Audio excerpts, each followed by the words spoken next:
What is good, YouTube? Quinn Wade coming to y'all with an analysis breakdown tribute on Wilt Chamberlain.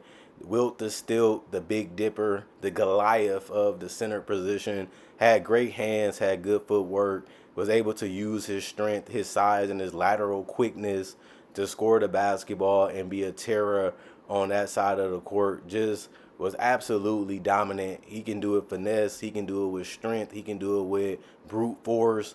And I have never seen the center like him since that. And doing research and watching this guy play, he was very patient. He didn't rush. He already knew what he wanted to do sometimes, and he just could go up and score with ease. And nobody could really do anything against him.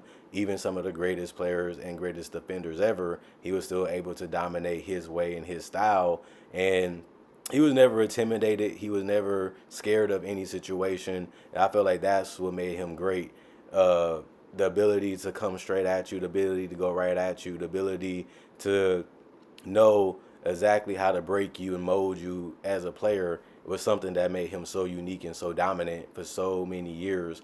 And when I'm watching a lot of this footage, I'm just watching him just go to work and just literally look at these people as inferior people, and him being able to do it consistently throughout the 60s and the 70s is just crazy to watch how easy he was able to make these quick decisions on a court and just make it look so easy every single time he was getting the ball or getting the opportunity. But he did it in so many different ways, and he did it even gracefully as he got older. And he just continued to dominate with the jump shots, or he'd dominate going left hook. He'd go dominate going right hook. He'd dominate in the high post. He'd dominate in the low post. He can also dominate with the pass, and then he can dominate with the dunk. And he had the length, he had the size, he had the reach, he had the explosiveness, he had the quickness to get that ball up as high as he can and just flush it. And that was one of his strongest things, was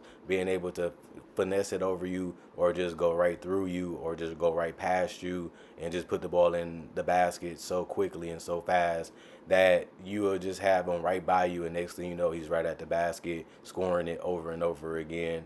And that's the type of respect that anybody that played against him or seen him play has for him, including me. And he did it legally. It was like this guy was a high flying machine that already knew, I can't do this move, I can't do this move, I go with this one. He has so many moves in the bag, so many ways he can impact the game, that it was just a mind blowing thing to see. And when I'm looking at these screens and these give and goes and these pick and rolls, and the fact that you can give him the ball on the fly, give him the ball in in spots, and he can maneuver his way to the basket and still finish. He didn't need a jump shot really. He didn't really need, a 3-point shot, because he was just so good at doing anything, but he still was able to make them when he needed them, because the shot clock could be an enemy sometimes, and he would get the ball late and he would cash in shots that you didn't even think he would take or even think that he can make. And he showed that he can actually be a mid-range jump shooter. He just had to bank it in, and that's just fundamentals, and that's just knowing the basics to make you, get the ball in the basket like you need to on the offensive end. And I see a lot of things that really impressed me. Like, watching Will Chamberlain go to work is just absolutely hilarious sometimes. Seeing these guys falling, seeing these guys moving, seeing these guys fall out all out of the way, just trying to grab them and hold them and touch them and push them before he even tries to score. And then you just see these guys just giving him, doing the give and go. I just need to give a little bit of room so I can be able to pass the ball to this guy just to see him score so easily. He had the backdoor cuts, he had the front, he had the roll to the rim, he had the ability to just go straight, catch the ball, and just dunk. And you couldn't do nothing about it, especially in space, because he always had that athletic advantage going to the basket, that he can just knock you out the way, dunk right over you, or dunk right on you, and you couldn't really do nothing about that either.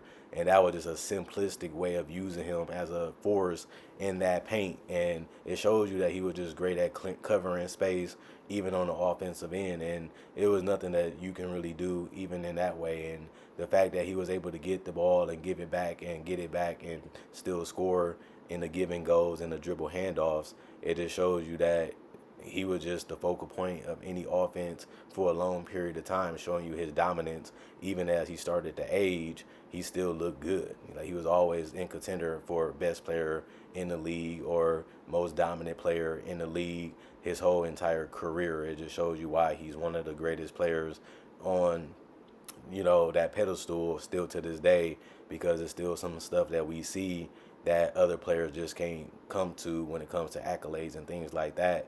And the fact that he did get it done winning NBA championships, and he got the MVPs, and he was a great defender too, and a great playmaker slash passer in the post, and even in dribble handoffs, or even just in the high post too, or just getting rid of the ball easy. But I look at that game of Wilt Chamberlain being so great that he can survive in the modern era because of transition.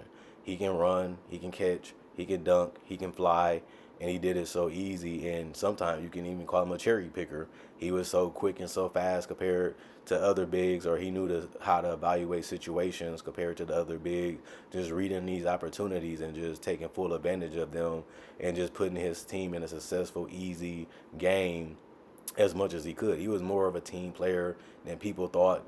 That he was more of a guy that can be a hub of the offense, like we see modern day centers becoming now. And he was doing that before they was even thinking about it, because they weren't even born then. And he was already one of the first, if not the first, to do it and win that way. You can say that in Philadelphia with the great, late great Hal Greer. So by seeing these things and knowing these things, is just very interesting to see how easy and how simple it was. And his rebounding was great. He can get offensive rebounds. He can get defensive rebounds. He was active and getting the ball and being able not just to get it, but to put it back in the basket or get rid of it early to a player so they can reset their offense and be able to get a high percentage shot again. And that just called high basketball IQ. And he had to fight for a lot of these rebounds and a lot of these possessions, and going against a lot of these guys that's big and tall and long and on his level body wise. He was just more gifted and more blessed because he put the work in, and he deserves all the praise that he was getting as one of these weapons. And I love what I had seen out of this. But the fight for the rebounds, he was just a Goliath and just a big dipper. He just reach over you and grab it, reach over you and dunk it, reach over you and finesse it in. And he was just one of the first great offensive rebounders in the game. And his patience sometimes going up after he get the offensive rebound is something that's tough to do, because you can lose the ball, you can over dribble, you can overthink about it. But he was able to do it, without losing the ball or without losing control of the ball, and still being able to score it in, one of the hardest things to do, which is in the paint, where everybody's grabbing and reaching, trying to get the ball from you. He had so much control of what he was doing, and he was able to go up strong majority of the time, and it was just amazing to see. But I would also say one other thing that made him so great was his defense. He had the length, he had the size, he had the quickness, and he used that to his advantage defensively. And no matter who he would play against, or what you would try to do to him, he covered so much space. He used his burst ability and his explosion to his full impact, and he was one of the best shot blockers ever in the history of the NBA. And he showed you that even when he was older, that I can block it coming at you, I can block it coming to you, and I can block it even if you was trying to finesse it over with a floater. I can get to that shot too and block it and erase it in general. So this guy did so much offensively, so much defensively, changed his game so much throughout his career to benefit teammates, to adjust to teammates, to help them and make their job easier. And he was able to get it done on multiple occasions just because he was just a great team guy and a great energy guy and just a great fighter, in general, when it comes to dominating and want to be remembered as one of the most dominant players, which he still is. And that's why I have Wilt Chamberlain as one of the top 10 greatest players ever still after all these decades, just because of the long dominance and the two-way play and the assists and the scoring and the ability for people not to be able to do what he has been able to do. People say it was because of this, it was because of this, it was because of this, but they never really tell you why the other guys haven't been able to do what he has done 10 to 20 to 30 years later after he's been gone, even in the fact that he died. And that just shows you that it wasn't easy and it was hard to do, because he's one of the very few players that actually been able to do it from the start of his career to the end of his career.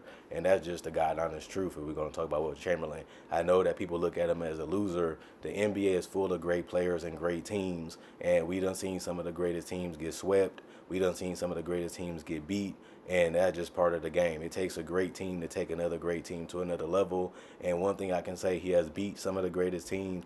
He has played against some of the greatest players, and he did win at the highest level multiple times. So you can't really use the loser argument against him when so many people have done it too against some of the greatest players slash teams in NBA history. So when we look at Wilt Chamberlain, we have to put him up there as one of the anchors for the NBA being what it is, being how it is when it comes to popularity as the biggest sport in the world, and the fact that the center position is coming back to what he envisioned it to be as a player. I should be able to do it all at this size, especially if my teammates and the team needs me to do it. And he was one of the first to ever do it, especially successfully.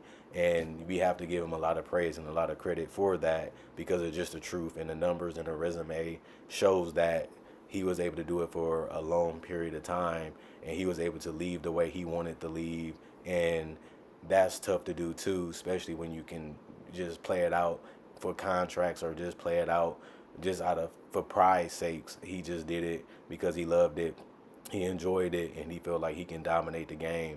And he checked all those boxes throughout his entire career, even towards the end of it, even at the end of it, I should say too. But other than that, comment, like, subscribe, and share. Hit the notification bell for more analysis, more breakdowns, more tributes, and more NBA content the whole year.